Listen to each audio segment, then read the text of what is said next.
Hey, what's going on, everybody? Movie Phantom here. And yes, we got a movie coming out this weekend.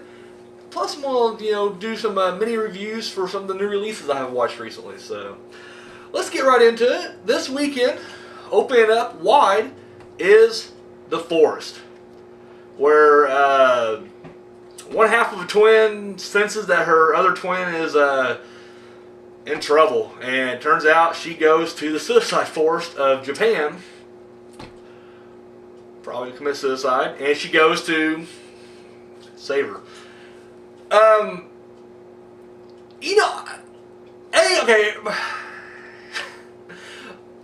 Right off the bat, the one thing that really bugged me about this movie, and don't get me wrong, I'm not going to start slamming it. I want to see it. I really do. I hope it's good.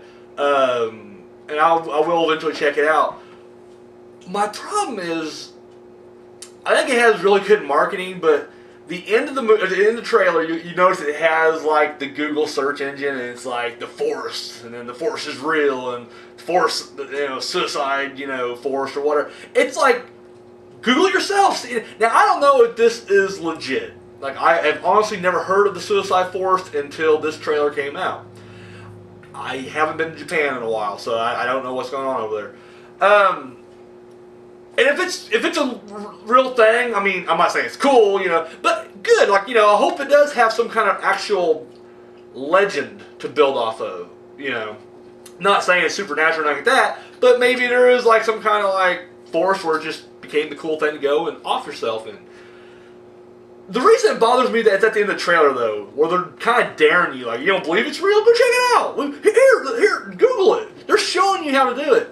Do you guys remember a movie that came out at the beginning of the decade here? I think it was in 2010, maybe it's 2009, it don't fucking matter. It's a horrible movie called The Fourth Kind. Anybody remember that? Where they filmed a movie about alien abductions, and then they had the real footage. And they also told you to go check out, websites and shit. Hey, you want to know about Nome, Alaska? The alien abduction? Check it out. Now, the truth to the whole, like, Nome, Alaska, thing, yes, there is a lot of UFO sightings up there. What they don't tell you is, this town's in the middle of nowhere, and they got a lot of alcohol. And they've literally said a lot of them up there are just, they get drunk, and they start ranting. It's never like the family. It's always like the one guy who's just a little kind of, and he's out by himself and been a little under the influence, and fucking UFO. That's the first thing. The second thing is they tell you to look at, these are real people. They actually used, these are real people. Look at the websites. And it was later found out that all these websites were fabricated. They did like 4 or 5 of them.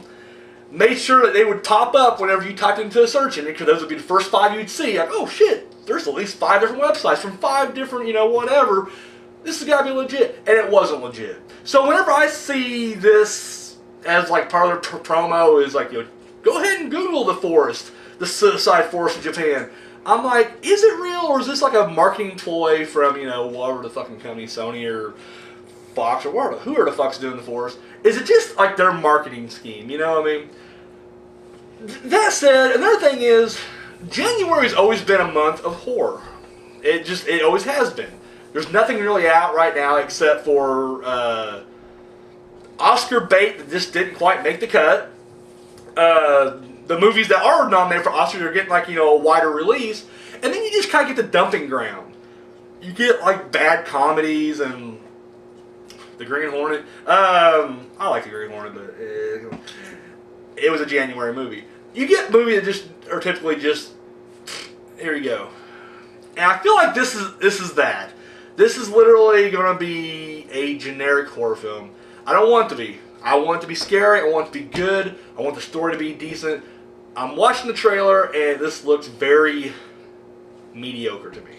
I hope it's not. And once again, I want to see it. Because, I think the story does sound interesting. I like the idea that there's a force that's like, people go there to kill themselves, but then inside there, somehow there's a paranormal, supernatural entity that, I like that. The creature thing looks kind of good on the trailer, but it just looks like it does a lot of standing.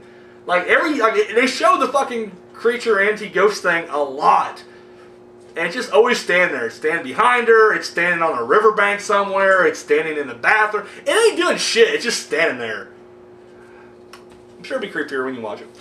So yes, that's The Force. It comes out this weekend. Alright, and guys, if you guys do end up watching The Force this weekend, let me know what how it was. Or if you just have thoughts on it, hey, drop that shit down below.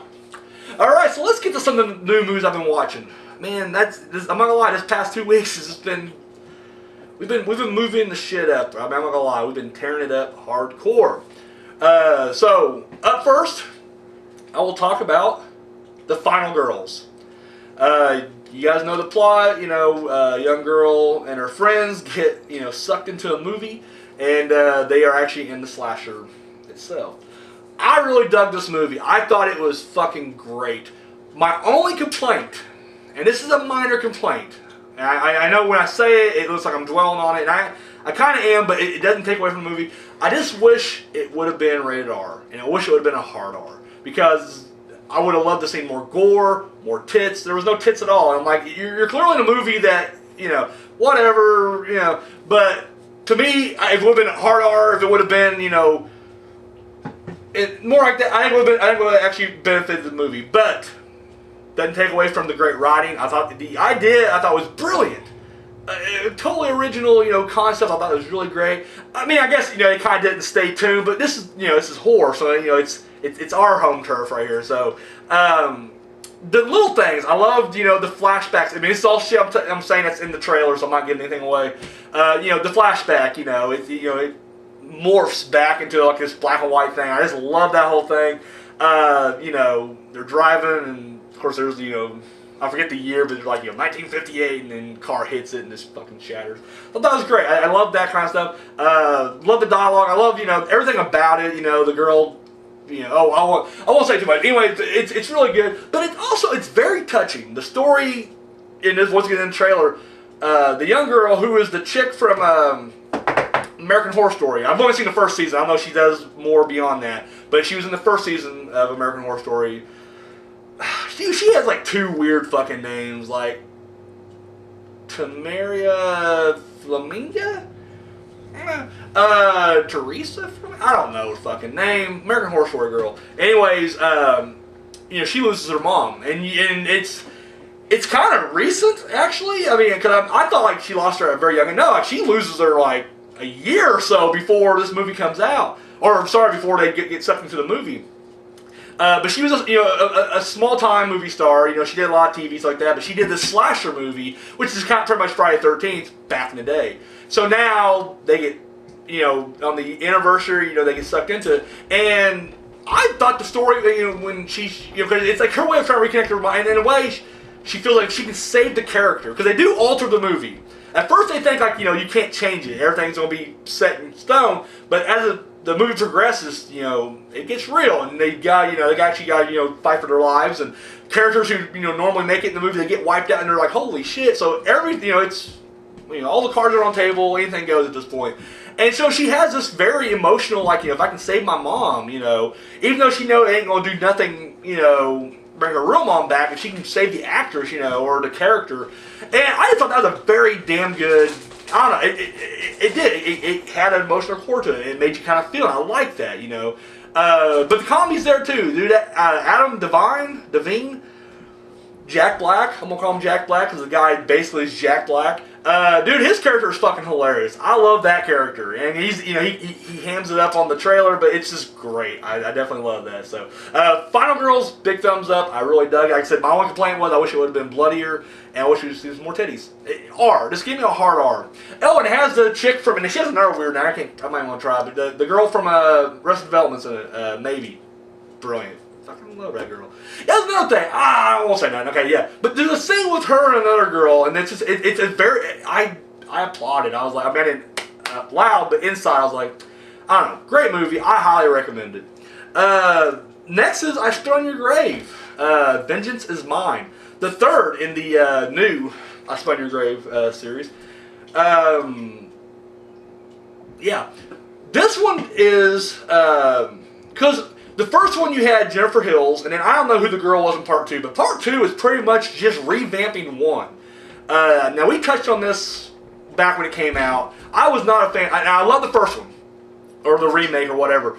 I love that one. In fact, I like it better than the original. And I know people get pissed about that, but I do. I think it's a way better movie. I think it looks better. I think the story. I mean, those stories are similar. I think it's just darker. I don't know. I thought the revenge was much sweeter. It was just a great movie all around.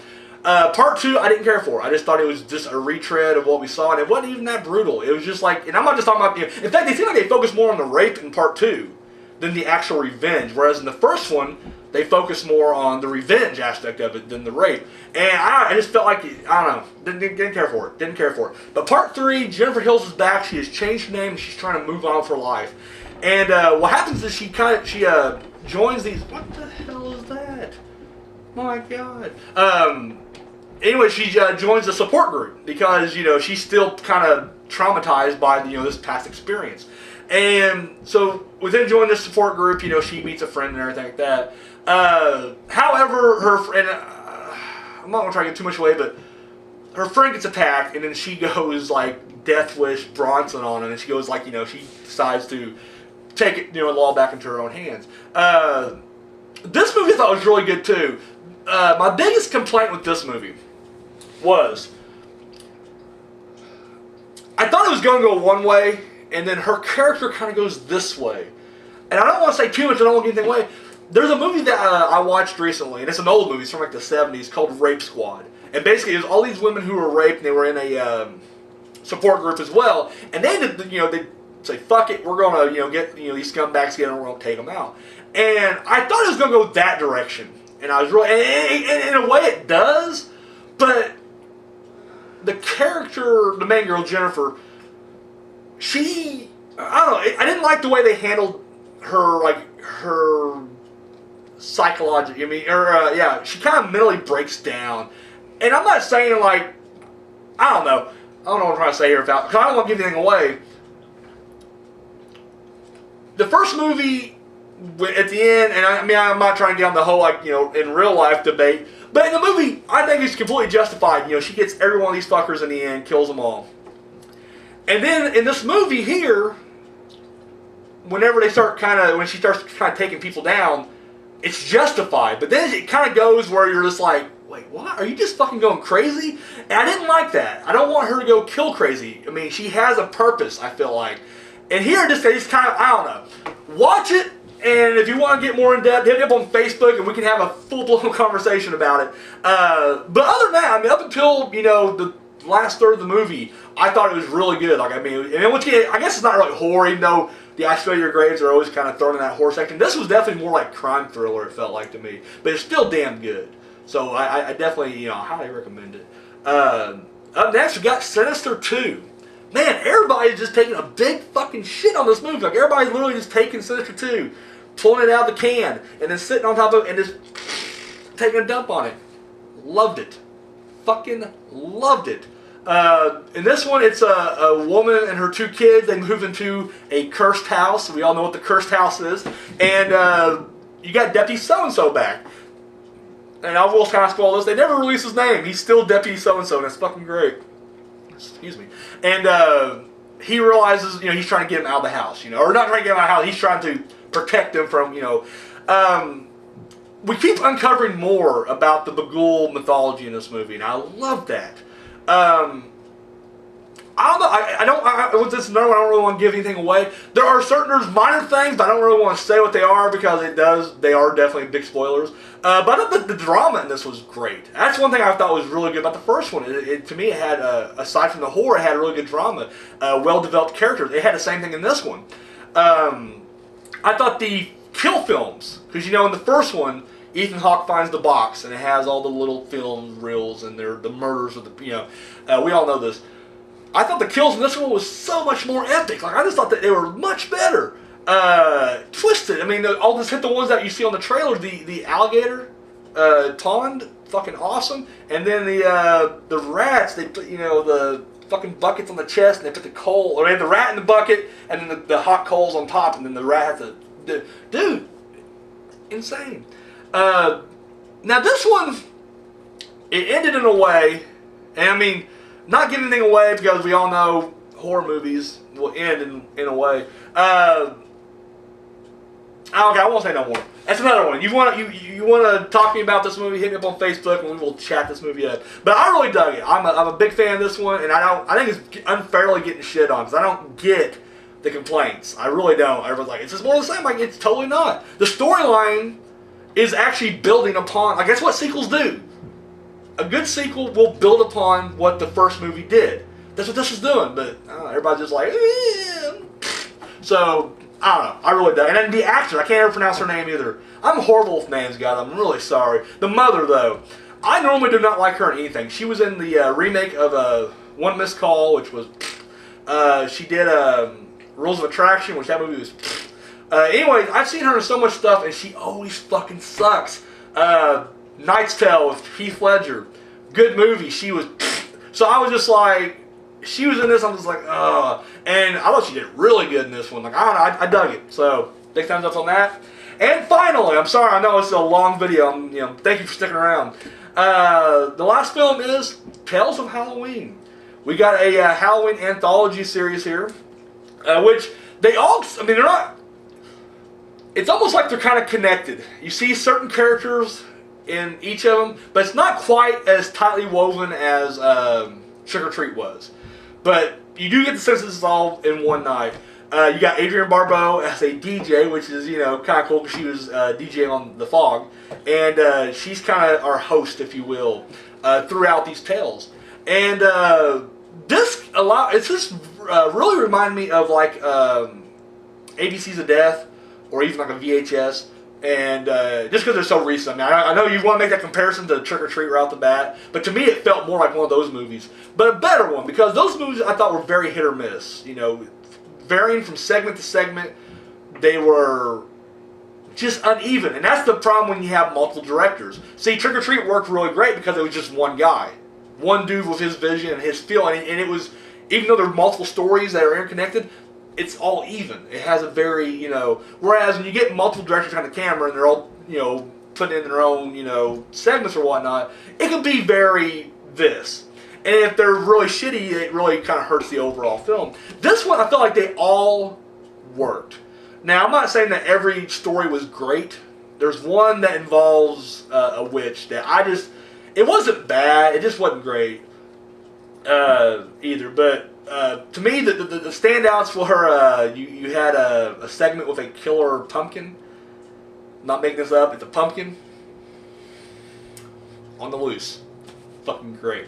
A lot of these are kind of played for comedy. There are some that are straight horror, but then some of them just kind of go for this goofy, and I love that. Like, I'm a fan of that. I thought it was, to me, it just feels like if this movie was out when I was a kid, I would have loved it. Like, I would have been like, this is, I can see this, I will eventually pick it up, and this will probably be like a Halloween tradition, because it feels Halloween throughout. It has a big Halloween feel, and I won't say it's up there with Trick or Treat.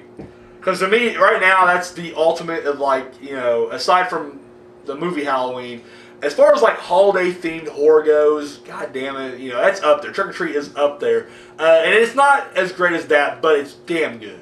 And I think a lot of segments are just fucking awesome. And like I said, the weaker ones, they're weaker, but they're not horrible.